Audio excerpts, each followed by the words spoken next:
What is up, guys? Welcome back to CageChat MMA, and we're here for the UFC Vegas 17 recap, of course, the last event, UFC event that is of the year, of course, and it kicked off with it ended with a banger, didn't it, of course. We saw Stephen Thompson step in there against Geoff Neal, and Stephen Thompson put on a striking masterclass. It was absolutely sublime to watch him do his thing inside the octagon, and he did it so beautifully well as well. And, at 37, 38 years of age, Stephen Wonderboy Thompson showed that he still belongs at the very top of that welterweight division.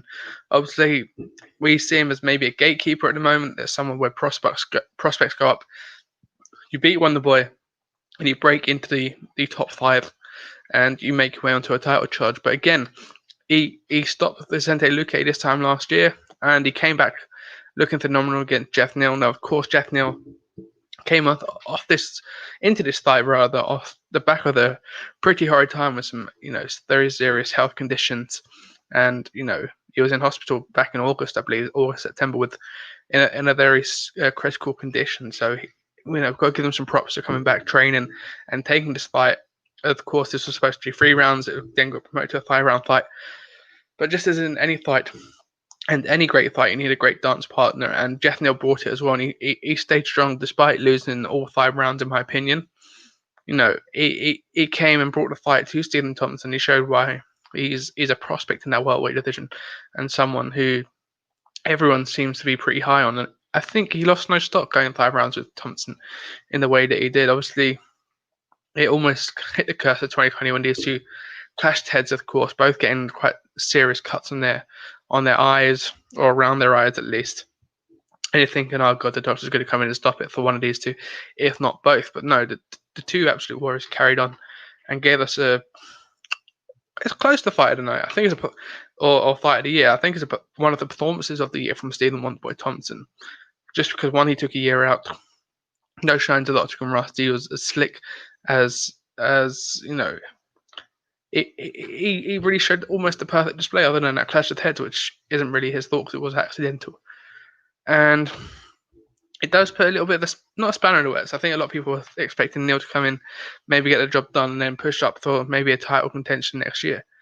But it just shows you the level that Stephen Wonderboy Thompson is at, especially with that karate style that he does. It's not quite orthodox or MMA. It's very unique, and when you see Wonderboy fight, you're going to see maybe a less violent fight, a fight that's going to go the distance more often than not. But he brings sublime performances, and he did it against, obviously, Woodley twice, albeit a draw and a loss.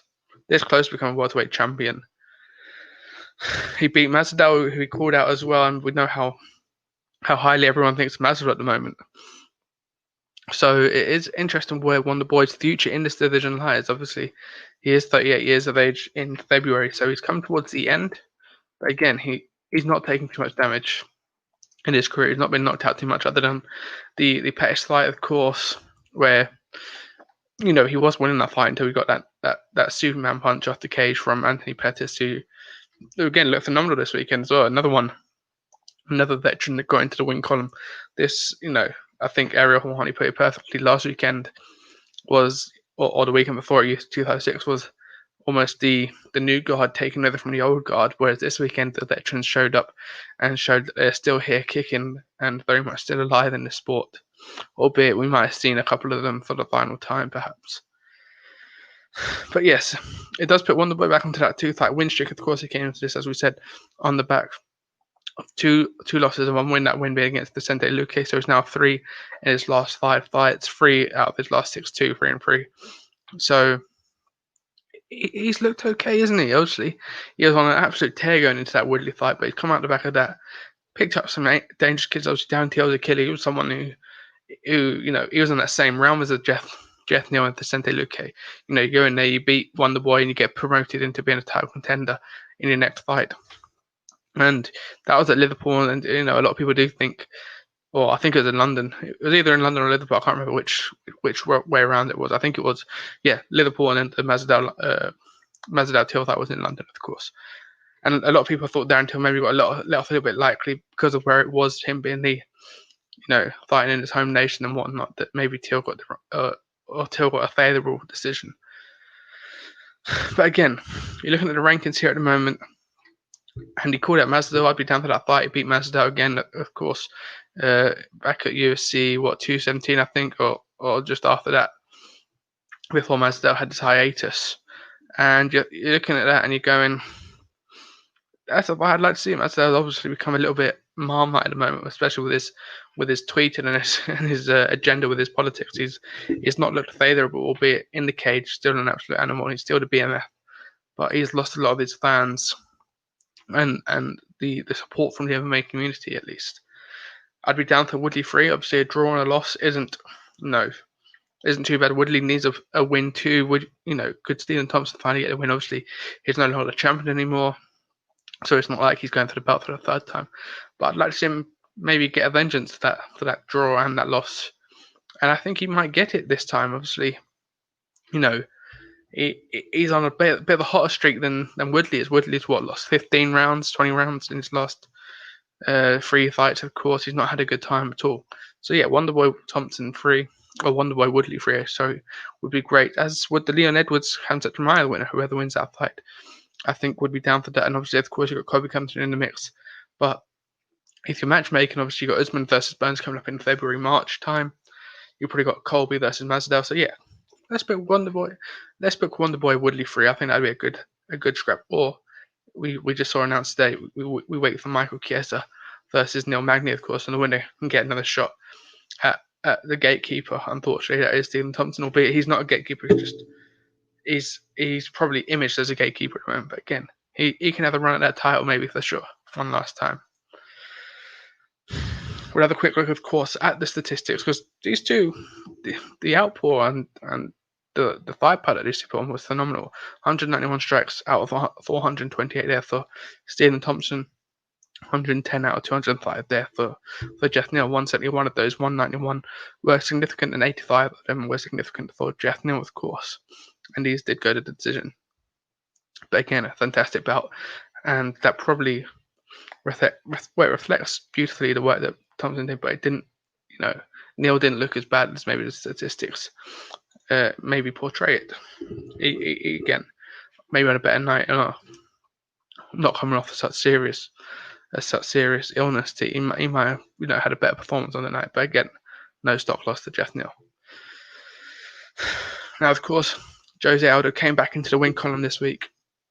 A very much needed win as well. Maybe still his final one in the UFC, but again, I think, and we mentioned this before, if he'd have lost that, he probably would have been most definitely cut from the UFC after 3 losses in the bantamweight division that he moved down to after that loss to Volkanovski. You're looking at Marlon Vera as an absolute killer, and Jose Aldo just showed that there's still levels to this game. He looked phenomenal in that third round. It was all him. He held onto his back for a good 4 minutes. I think it was 4.5 minutes. From that standard triangle. Obviously Marlon Vera tried to get him off, but he just couldn't, and it was a good learning curve, I think, for Marlon Vera. But it was a good learning curve for us to see that Jose Aldo isn't done in the UFC. Now, of course, on the record, on his legitimate record at least, it's 2 losses and 1 win in his last 3 fights, since he's moved to bantamweight. But, I think everyone thinks he beat Marlon Moraes, who we'll talk about in a little bit as well. So, on another day, it could be 2 wins and 1 loss to the now bantamweight champion, that's Petty Yan. So again, Jose Aldo again. A lot of people are probably looking at him thinking he was done. But again, still 32 years of age? 34, sorry. So he's still very young, albeit he's been in the sport for since he was 19, 20. So, he's put a lot of miles into that body. But again, I think, he called out TJ Dillashaw. I think that's a perfect fight for him too. TJ's had 2 years out of action due to him being obviously suspended due to taking EPO and performance enhancing drugs. So he should be back in February, March time. That might be a good schedule for Jose Aldo. You got Cody Garbrandt in there. Dominic Cruz is facing Casey Kennedy. I would have liked to see Cruz versus Jose Aldo. Obviously, Frankie Edgar's now fighting Santega, so you can't make that fight. Maybe Marlon Moraes too, but again, we don't know what's happening with Marlon Moraes, maybe. But again, I'd be down to watching that fight back since it was such a close split decision. But yes, Jose Aldo for me versus TJ Dillashaw on the return. A 5-round main event for a fight night, or a co-main 3-rounder would would be perfect, I think, for the both of them. Two big names, two former champions, and all-round, fan favourites. Yes, we'll take a look at the statistics, of course. 60 strikes out of 86 there for Jose Aldo, 92 out of 133 for Marlon Vera, 44 out of 70 versus 46 out of 82. And then 0 out of 2 takedowns and 0 out of 3 takedowns attempted. And it was a 3-round decision there for Jose Aldo. Pretty standard fight, but again, it was a very much needed win for him. And Marlon Vera will go away, learn from this one, and come back. He's still in the rankings, I believe, at least. Yeah, still 15th. And he still looked okay, but again, he will learn and come back from this fight a better fighter. If we could have a quick look at the rankings we mentioned there, TJ Dillashaw will probably want to come in, have one fight, get one win under his belt, and then go straight for the championship that he obviously vacated. But booking Jose Aldo versus TJ Dillashaw, absolutely. And then Aljamain Sterling Petty needs to be booked for March, I think, February, March time. That fight needs to be made. That has to happen for Aljamain Sterling's sake. Corey Sandhagen, Frankie Edgar, you say if Sandhagen wins that, he's probably next in line for the title shot. Cody Garbrandt still in there. Rob Font put himself in the mix after this weekend. So, yeah, the bantamweight division is absolutely on fire. And there's probably 3 or 4 waiting for their opportunity at the title at Petty Yan or Aljamain Sterling, whoever comes out on top of that one.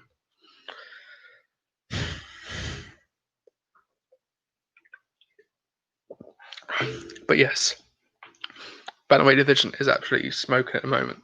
Probably the best division in the organization and in the sport, and they showed it why as well on the night, as did Rob Font and Marlon Moraes. Of course, Rob Font picking up a very impressive win over Marlon Moraes, who's unfortunately had a poor year and quite a poor time in recent fights. He should have probably lost to Jose Aldo on the scorecards, but he didn't. He got the favourable side of that from the judges, but he's lost 3 out of his last 4. Since he's got that title shot against Henry Cejudo, he's really fallen off, and unfortunately, we don't know why. Whether that's him gassing out, whether that's maybe a confidence issue for him. Obviously, he's at American top team, isn't he? So he's in a good camp. He's in a fantastic camp even. But it's interesting to see. Well, my bad. He's at the Armory, of course. Either with Frankie Edgar now. I think he moved over, didn't he? But 3 losses out of his last 4. That win over Jose Aldo is a very controversial one, and one we could see Marlon Moraes get cut, but I don't think we will, because he is a fantastic fighter. And again, he brings in some numbers, and he's a good name to have in the rankings. And again, just because of 1 loss, albeit it was quite a brutal knockout loss, and he's what. If we look at Marlon Moraes, of course. Give me 1 second. Yeah, if we look at Marlon Moraes, of course, all his losses and those 3 losses he's had in the last 4 have all been finishes. So he's been knocked out a couple of times. So he's taken a lot of damage. So maybe he just needs to take a little break out. It's only been 2 months since he lost to Corey Sandhagen. So it was a quick turnaround for him. Rob Font, on the other hand, will be going into 2021 as a title challenger now after, a huge win over Marlon Moraes. Puts him 3 in a row now after his loss to Rafael Sancho. And he put himself right in the mix. He looked phenomenal doing so. Now have a look at the statistics, of course, real quick. 12 out of 16 strikes there for Marlon Moraes. 9 out of 12 of them significant. 2 out of 3 takedowns as well. 33 out of 41 strikes for Rob Font, and 30 of them were significant as well. So again, putting a good performance on himself. And Moraes came out, looked okay for the first half of that first round that the fight went on. But of course, significantly, Rob Font got the win and got the finish on the night, and earned himself 50k in the process. Not a bad Christmas present, eh? For him, maybe he's sticking in there with Cody Garbrandt. I don't know what Garbrandt's future is, whether he wants Figueiredo still. I think he does. TJ and Garbrandt is never going to go away, is it? Albeit TJ's got 2 wins over him. So yeah, for me, Rob Font versus Cody Garbrandt would probably be the fight to give Rob Font a big main event, maybe, or a 3-round co-mainer against a former bantamweight champion. I think anyone would tune into that one. But yes, we move on, of course, to what's supposed to be the fight that we got promised that wouldn't go 3 rounds. And of course, in any fashion in the sport, once you promised something, you never get it. And Mikael Pereira versus Chaos Williams was a fun fight. I think it was fight of the night in the end. Of course, the main event was fight of the night, I believe. But Chaos Williams, unfortunately, he didn't show his best. Obviously, he came into this after that brutal knockout victory and he stared down Mikael Pereira. But the showman that is Mikael Pereira was able to weather the storm, and the power of Chaos Williams. His chin got tested a couple of times, but Mikael Pereira ate it. Now, whether it wasn't quite, Chaos's most powerful shots, but he seems to wind up in every shot that he throws. But he seemed too quick for Chaos Williams. Maybe that is because he was winding up. Of course, Mikael Pereira comes into the octagon. At least he seems a lot looser, a lot more. He's a lot more calm and collected. He's in there to have fun rather than Chaos Williams is in there to kill, pretty much. Looking at his previous wins on his record. But I'm not Mikael Pereira's biggest fan. I think he impressed me in how he went about his work on Saturday night. It wasn't like he was showboating too much. He'd left it for the third round once he almost knew he had the scorecards on his side. And obviously, he threw a donkey kick and etc. But that's what I like to see from Mikael Pereira. I want to see him to get the job done. I think he's a talented guy, a talented fighter. He's got some good wins on his record. And since he's come to the UFC, he's 3-2 now. He seemed to have really matured a little bit. I think he was a bit immature when he made his way into the UFC. He wanted to get the highlight reels rather than get victories on his resume. And after Diego Sanchez lost, if they'd lost one more, he probably would have been cut. But again, he's come back here, and he's huge for that division as well. 6'1". He's got a 73-inch reach. He could do a lot of damage. It's just whether he can be mature enough, and whether I think these two had a lot of respect for each other. I think the last time Mikael Pereira didn't enjoy his opponent's sort of chat in the build up to the fight, and I think Mikael Pereira wanted to teach him a lesson, almost school him in a way. Whereas this one was a lot more close, and both of them respected what each other can bring to a fight. And on the night, of course, Mikael Pereira did pick up the win, and again, Chaos Williams still one of the scariest men in that division. We'll go back to the drawing board, pick up where he left off, still only 26 years of age. These two are still very young, so it's highly likely that we see these two step into the cage once more. You got 27 versus 26. So yeah, these two probably face off again within the next 3-4 years. I guarantee it. But yes, looking at statistics, 56 strikes down 94 against 62 and 134. 44 out of 79, 55 out of 127 significant strikes and 2 takedowns. And this fight seemed to bring a little bit of controversy on the scorecards. A lot of people had it Chaos Williams. A lot of people had it Mikael Pereira. Personally, I thought he won 2 and 3 with that almost spectacular submission that he could have got if there was about 20 seconds left on the card or on that second round. And then I think he did win the third round quite comfortably. He came out, got the 2 takedowns, which always scores nicely in your favour, in the judges' eyes at least. And I thought Chaos Williams did enough in the first round. But again, that second round probably was a turning point, and he could probably score that either way. But 29-28 to Mikael Pereira isn't a robbery. It was just a very close fight with 2 killers who wanted to impress and get a finish on the night, but unfortunately couldn't. And that's how it happens sometimes. There's someone who did get the finish, and this is out to the Polish power. Marcin Tybura finished Greg Hardy, of course, in that opening card, the main card fight that these two had. And obviously a lot of people were quite ecstatic that Greg Hardy had been knocked out, or finished at least. He is one of the most dislikable guys as he portrays himself. I know a lot of those camps say he's a good guy, he's a changing guy, but it's hard to like someone with such a past, and it's hard to be able to credit them. And I think he has improved in the UFC. There's holes in his game that he needs to learn from, and Saturday night would have been one of those holes that he's going to probably look to learn from. He has got fantastic hands, but he's got a short gas tank, and he's absolutely horrendous on the ground. And Marcin Tybura, almost exploited that from Greg Hardy. And it's a win that's put him into the rankings. So it's a good win for Marcin Tybura. One to push on into 2021. But we see what Cyril Gane has done this year, or Cyril Gane, I think it is. My French isn't greatest, but he's pushed himself up into the top 7 now. Whereas you've got Marcin Tybura, if he beats a black guy, either or the Walt Harris, JDS is down in 11, Alexei Olenek is down in 10. So if you put that fight, perhaps you could really see Marcin Tybura push on into maybe being a top 5, top 6 contender by the end of next year. But yes, Greg Hardy, unfortunately 7-3. That's his second loss in 4 fights. He had 2 wins in between those 2 sandwich losses against Martin Tybura and Alexander Volkov, 2 elite competition as well. But yeah, it's hard to have praised Greg Hardy. But again, I think he's learning from this sport. It's just whether how quickly can he learn. He's 32 years of age, and obviously, once it depends on how much time he's got in his locker and in his body as well. But I think the fact that he can hit so hard, we're going to see him in the UFC maybe, or in MMA at least, till he's 35, 36. I think he's in it for the long haul now.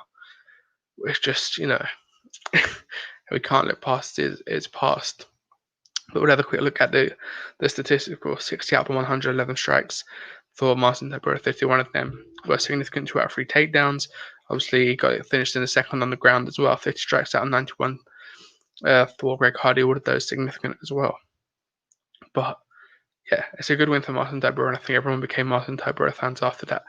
Now, unfortunately, well, I say unfortunately, it was a great win for Anthony Pettis, but we've probably seen him for the last time in the UFC, and it was great to see him bow out of the UFC and the WEC banner for the final time with a win against Alex Morono. These 2 thought for a decision win in favor of Anthony Pettis. I think it was a good one. He looked good in that 3rd round. I think he struggled in the 1st round, and obviously he's come out, this late week and come out and said that he's had a lot of problems mentally, drinking a lot, not training as effectively as he could, and he even admitted to taking this fight, while he's out on a boat getting drunk, and he just said yes to it. But he came out, looked good. It was his last fight in his contract, of course, and I do expect him to meet up with his brother Sergio, and fight at Bellator, whether it's in a 155-pound division or a welterweight division. I did put in the group chat him versus MVP, both 2 huge names in that welterweight division. So that got a little bit of backlash. They want to see Showtime at 155, and then he came out and said he's going to fight at 155 next as well. But I think we see him at Bellator next year, and he probably fights on the same card as Sergio, who's looked phenomenal over at Bellator as well, by the way. Again, one of those bantamweights, even their bantamweight division, why not? Chileta, obviously the champion. You got some phenomenal talent in that 135-pound division all across the organizations at the moment. But yes, I think we of course got to give a shout out to Jimmy Flick for his flying triangle choke. That was phenomenal. I think that earned him £50,000 or $50,000 bonus as well. Tathon Chukwi, of course, looked phenomenal against Jamie Pickett, and obviously Taylor Santos defeated Gillian Robertson, which was a pretty unanimous decision. Even Gillian Robertson herself admitted that she got dominated on the night. Darren Wynn moved up to 7-2 with a fantastic grind and victory for himself as well against Antonio Arroyo. And obviously, Panny Kian said beat Sajao Eubanks on unanimous decision. So most of these fights, when we had the full 15 minutes of most of these fights and the 25-minute main event, of course. But again, it was a good card to end that year. And it's interesting to see we've got a 3-week break now, of course. I'll still be doing a lot of content. There'll be a lot of, yearly roundups and predictions for 2021 that we're going into, of course. So make sure to hit that subscribe button. Make sure to hit that like and follow button if you're on the Facebook page. And I'll see you guys on the next video.